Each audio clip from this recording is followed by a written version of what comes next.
हाय आर्मीज, आपका स्वागत है मेरे YouTube channel BTS Korean army 111 इन भोजपुरी सॉन्ग। तो आज मैं आप लोगों को यू आर माई डेस्टिनी का पार्ट 8 बताऊंगी। चलिए स्टोरी स्टार्ट करते हैं। पिछले पार्ट में हमें पता चला था कि जो कि यूमिन की एंगेजमेंट और शादी जो कि रियल में हो चुकी थी, और वो दोनों ही ये सब नहीं चाहते थे। युंगी के मन में तो बात थी, लेकिन वो अब कुछ नहीं कर सकती है क्योंकि उसे जिमिन ही नहीं पसंद कर रहा था। तो वो क्या कर सकती है। वो इसी तरीके से जिमिन की लाइफ से जाने के बारे में सोचती है। यहाँ हम देखते हैं कि जिमिन जो कि बहुत ज़्यादा परेशान अपने ऑफिस में बैठा रहा। असिस्टेंट कहता है कि बॉस अब क्या होगा। तो फिर जिमिन कहता है अब क्या होगा, डिवोर्स लेना पड़ेगा मुझे। वैसे भी मैं नहीं चाहता कि मैं अपनी लिसा को धोखा दूँ, और मैं उसके लिए बहुत ज़्यादा लॉयल हूँ। वो बहुत ज़्यादा ही टेंस होता है। दोनों ही लॉयर के पास जाते हैं। लॉयर कहता है कि ऐसा नहीं होता है, शादी कोई मजाक थोड़ी है, आप डिवोर्स नहीं ले सकते हैं जब तक आप लोगों के 6 मंथ नहीं बीत जाते। उसके बाद हम डिवोर्स के बारे में सोचेंगे। लेकिन अगर आप लोगों ने ये सब मजाक बना के रखा है तो आपके ऊपर केस भी हो सकता है। शिमिन जो कि बिल्कुल नहीं ये सब अब करना चाहता था क्योंकि उसके बिजनेस पे असर पड़ेगा, इसलिए वो चुपचाप से युंगी को अपने घर में रखता है। युंगी जो कि बहुत ही सैड होती है, और वो अपना डेली का रूटीन कंप्लीट करती है और अपनी प्रेगनेंसी की एक्सरसाइज करने के लिए हॉस्पिटल जाती है। उसके साथ आज हॉबी गया होता है। हॉबी उसके साथ बहुत ही पोलाइटली बात कर रहा था और उसको पैम्पर कर रहा था। इसी तरीके से दिन बीतते जा रहे थे। अब युंगी जो कि बहुत ज़्यादा ही हैप्पी रहने लगी थी। जिमिन जिसको अब हॉबी से जलन होने लगी थी। उसे नहीं पता क्यों, जब भी हॉबी युंगी के करीब आता है तो जिमिन का खून खौल जाता है। ये सब उसे नहीं पता क्यों हो रहा है, लेकिन हो रहा था उसके साथ ये सब। वो जब सोच रहा था तभी वहाँ पर हॉबी आता है। हॉबी जो कि जिमिन के दादी का बहुत ही अच्छा फ़ैन होता है और उससे बहुत ज़्यादा उसकी दादी प्यार करती हैं, उसको अपने बच्चों की तरह मानती हैं। और वो भी उनके लिए बहुत सारे गिफ्ट तोहफे लेके आता था फॉरेन से, और इसी तरीके से वो युंगी के लिए भी लेके आता था, जो कि जिमिन को बिल्कुल नहीं पसंद था। जिमिन के जो बिजनेस में लॉस हो रहा था उसके लिए उसे उसी डॉक्टर की ज़रूरत होती है जो कि युंगी का डॉक्टर होता है। ऐसे ही युंगी से अचानक ही जिमिन पूछता है कि तुम किस डॉक्टर के पास जाती हो। तो फिर युंगी बताती है कि मैं मिस्टर बोगम के यहाँ जाती हूँ। ये नाम सुन के तो जिमिन शॉक हो जाता है क्योंकि ये वही डॉक्टर था जो कि उसे उसकी मुसीबत से बाहर निकाल सकता था। तो फिर जिमिन कहता है कि मैं तुम्हारे साथ कल एक्सरसाइज कराने जाऊँगा और मुझे तुम्हारे डॉक्टर से कुछ बातें भी करनी है, उन्हें जो कि तुम्हारी हेल्थ के बारे में भी पूछना है। आखिर जब तक तुम यहाँ पर हो तब तक मैं तुम्हारी देखभाल करूँगा। और वैसे भी जिमिन ये सब करता था। वो ज़्यादातर युंगी को टाइम दे नहीं पाता था, लेकिन जब भी टाइम देता था तो उसकी हेल्प करता था हर चीज़ में। लेकिन वो प्यार से नहीं करता था, मतलब कि उसके दिल में प्यार नहीं होता था। वो सिर्फ उस बच्चे के लिए करता है ये सब।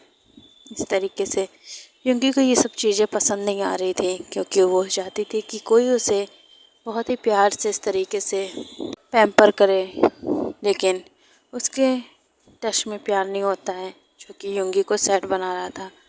इसी तरीके से ये दोनों फिर से एक्सरसाइज करने के लिए हॉस्पिटल जाते हैं। वहाँ पर आज डॉक्टर ने जिमिन को देखा तो वो खुश हो गए कि आज उसके हबी को टाइम मिल गया, और वो तुरंत ही वहाँ जाते हैं और कहते हैं कि बहुत अच्छा लगा तुम यहाँ पर आए, लेकिन अपनी वाइफ का ख्याल रखा करो। आखिर उसकी जिम्मेदारी ये अकेले की नहीं है कि तुम्हारा बच्चा संभाले। डॉक्टर जो कि जिमिन पे गुस्सा करते हैं, जाहिर सी बात है। तो फिर युंगी कहती है कि ऐसा नहीं है डॉक्टर, ये बहुत ज़्यादा बिज़ी रहते हैं। डॉक्टर कहते हैं चाहे कोई भी कितना ही बिज़ी क्यों ना हो, लेकिन अपनी वाइफ और अपने बच्चे के लिए टाइम निकाल सकता है। और मुझे पता है कि यहाँ पर बिल्कुल भी प्यार नहीं है और ये यहाँ पर किसी और काम से आए हैं। तभी जिमिन कहता है, ऐसा नहीं है सर, मैं बिल्कुल भी इस तरीके से नहीं करना चाहता हूँ। मैं सच में युंगी के लिए यहाँ पर आया हूँ और बहुत अच्छे तरीके से मैं उसे पैम्पर कर रहा हूँ। इस तरीके से कह के वो बहुत ज़्यादा ही खुश हो जाता है जिमिन को देखकर। डॉक्टर का खून ही खोल रहा था क्योंकि वो उसे बिल्कुल भी पसंद नहीं कर रहे थे, क्योंकि उसका एटीट्यूड उसके सामने ही था।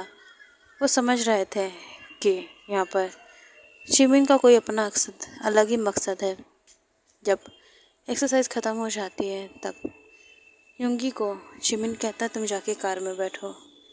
युंगी जो कि चली जाती है। डॉक्टर के पास जिमिन जाता है और उसे अपने बिजनेस के बारे में समझाता है और कहता है कि क्या आप मेरी ये हेल्प कर सकते हैं, क्योंकि आपके बिना ये पॉसिबल नहीं है।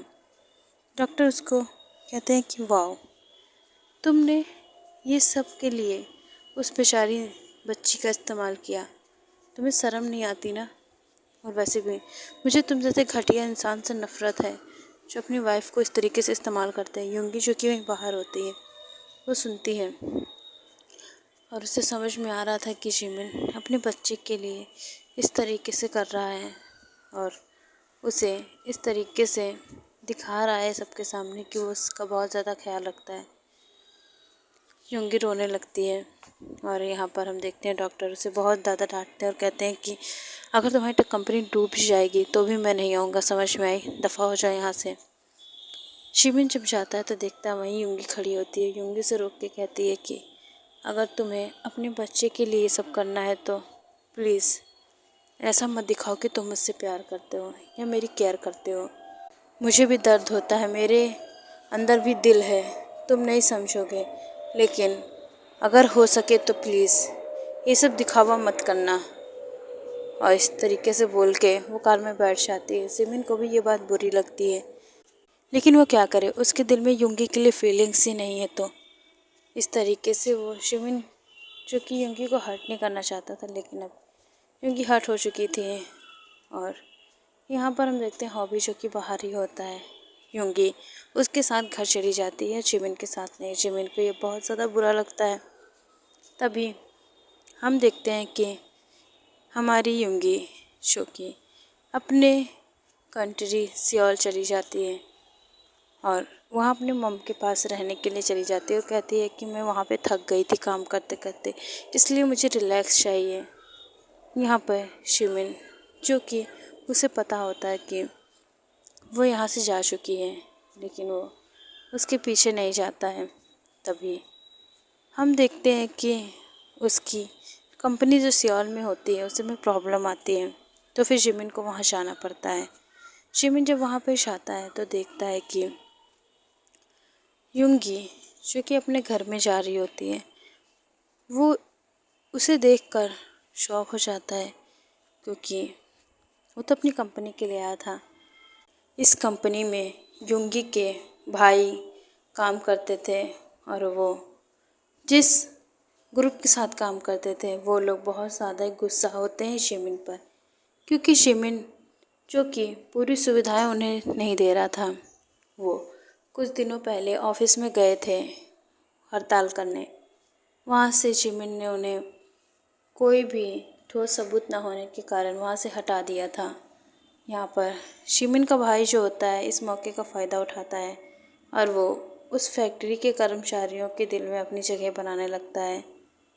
जिमिन जो कि यही सब सही करने वहाँ आता है, उसे लगता है उसका भाई ही गद्दार है और दूसरी कंपनी वाला एक इंसान जो कि जिमिन को टारगेट किए हुए था, वो मौका पाके चौका मारने के फिराक में था। और ये बात जिमिन को पता होती है कि उसके भाई का इस्तेमाल वो लोग कर रहे हैं, लेकिन जिमिन जो कि बहुत बड़ी गलतफहमी में था कि वो उसके भाई को अपने जाल में फंसाकर उससे उसकी कंपनी के पेपर को हड़प रहे हैं। और वो कंपनी सियोल वाली कंपनी ही होती है, उसको वो अपने कब्जे में करना चाहता था। जो एनिमी होता है उसे नहीं पता होता है कि जिमिन जो कि अपने भाई पे गुस्सा उतारेगा। और एक तरफ से देखा जाए तो वो बहुत ज़्यादा खुश हो जाता है, क्योंकि उसे पता होता है कि वो टारगेट पे कभी आएगा ही नहीं। अगर जिमिन शक करेगा तो अपने भाई पे ही करेगा। यहाँ पर योंगी जो कि अपने घर में होती है, जिमिन उसके घर में जाता है और उसे देखकर वो उसकी मॉम के पास जाता है। उसकी मॉम जो कि शॉक हो जाती है, क्योंकि वो उस फैक्ट्री का मालिक होता है। उसे देखकर वो कहती हैं कि तुम यहाँ पर। तभी जिमिन जो कि बहुत ज़्यादा ही शॉक होता है। युंगी की मॉम युंगी को मार रही होती है, बिकॉज उन्हें पता चल गया होता है कि युंगी प्रेग्नेंट है। और जिमिन वहाँ पर जाकर उसे बचाता है और कहता है कि ये बच्चा मेरा है और मैं इसकी रिस्पॉन्सिबिलिटी पूरी उठाना चाहता हूँ। तो फिर युंगी की मॉम कहती हैं तुम श्योर हो? तो फिर युंगी की मॉम कहती हैं कि अगर तुम श्योर हो तो कल ही हम तुम्हारी शादी कराएंगे। यहाँ पर यूमिन का फेस जो कि देखने वाला हो गया था। फिर से एक और शादी। ओके, आप मेरे इस पार्ट को एंड करते हैं। इस पार्ट में जानेंगे क्या होगा, तो आप लोग इंतज़ार कीजिए। स्टोरी अच्छी लग रही है तो कमेंट कीजिए, और अगर नेक्स्ट स्टोरी चाहिए तो उसके लिए भी आप लोगों को कमेंट करके अपनी स्टोरी सजेस्ट करनी होगी।